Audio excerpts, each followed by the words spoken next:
Hello Rayclast, welcome to part 2 of the progress update for my Ultimatum League starter Explosive Trapper. Things are going super well at this point, and I can confidently say this is the fastest I have ever gotten through the endgame content on a starter build, so I can highly recommend it, and definitely recommend you check out the full build guide when that comes out in a few days.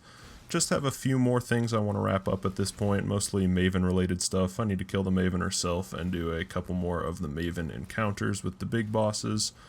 But right here I'm just starting off showing about the first half of an atoll map clear, so you get a general idea for the clear speed. I'm really satisfied with the clear speed and super satisfied with the single target on this character. I think it's really powerful given the level of investment into it. I think I probably have somewhere around 10 to 12 exalts into it total so far, and I think it is sort of way overperforming that budget with how powerful it is at this point. After the atoll here, I'll just queue up several boss fights in a row so you can see how it's doing on bosses. We've got some Shaper Guardians up first, the Maven encounter with all 4 Shaper Guardians. Then we've got a couple of Conquerors, one of the Synthesis bosses, Cirrus at Awakening level 7, the end of a Shaper fight, phase 3, and after that, just like last time, we'll hop into my hideout and we'll just talk a little bit about what I've made changes on the build so far since the last video. A couple of changes that I plan to make going forward, though the character's just about done at this point other than completing some of that last content. And then I've stuck a full Uber Elder fight on the end of the video, burned a couple portals in that fight due to being pretty rusty at it, and some nasty frame lag due to the texture streaming issues that seem to be plaguing everybody this league. But he dropped a really nice Watcher's Eye, my biggest drop of the league so far. It had the damage over time multiplier while affected by Malevolence, and energy shield on hit while affected by Discipline. Ended up selling that for 20 exalts, so we are doing well on making up a nice bank for whatever the next build will be. But yeah, I'll just go away and come back once we're into the hideout and talk to you guys in a few minutes.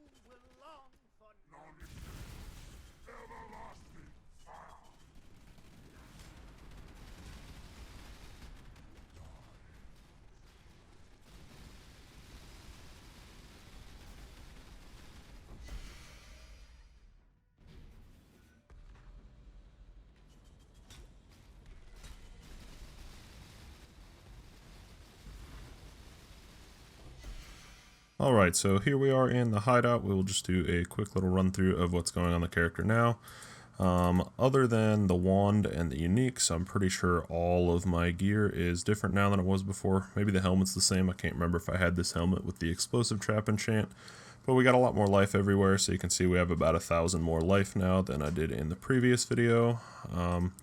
This stuff's still pretty basic. I mean, it's just better versions of what I had, essentially. We've got resists and life everywhere. We've got a couple of big strength rolls on stuff now so that I can use a decent level of steel skin, and of course, more strength is also more life. The amulet's pretty much just pure offensive. It's got life, but then beyond that, it's just all offensive stats. And allocated Divine Fury, I can't remember if I even had that going in the last video. That gives us the last little bit of damage conversion over here to get us to full elemental, because we are now using a divergent explosive trap that I was still in the process of leveling in the previous video. I've got the same wand as before. I think I had this one last time with the +1 fire gems. This shield I got without the +1 fire gems and did about a 50-50 harvest craft aug fire on it, and luckily hit the fire spell skill gems.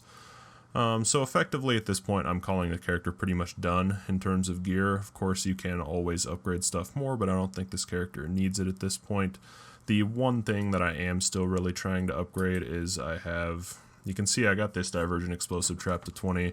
I used the Temple Room on it, but just got Quality unfortunately, so I've got 3 more leveling here that are almost 20 that I will again try to corrupt for level 21 when I get there. That would be a nice extra little damage boost. Also, I ended up ditching the Taste of Hate in favor of an Etziri's Promise because I got a Wise Oak, and as you can see on my character sheet here, All three of my resists are perfectly balanced, so we're getting good penetration for our fire and cold damage on the explosive trap. And by balancing the lightning, we also get damage reduction on all three. And the Taste of Hate messes with that because it gives cold res, so we switch to an Itsiri's Promise instead there so that we can maintain that nice balance. Passive tree is pretty much the same. I think I've gotten a couple more levels. I think I was level 92 in the last video. I'm like 94.5 now. So we've got this little spell damage here and this filled out now. So that's pretty much the complete passive tree.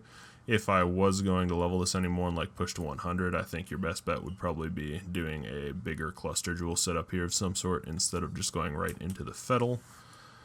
That's pretty much all the new stuff here. Again, don't want to spend too much time going over things in massive detail since there will be a full build guide with all of the rest of the stuff coming in the next few days. Want to take out a couple more bosses. We'll do the Maven.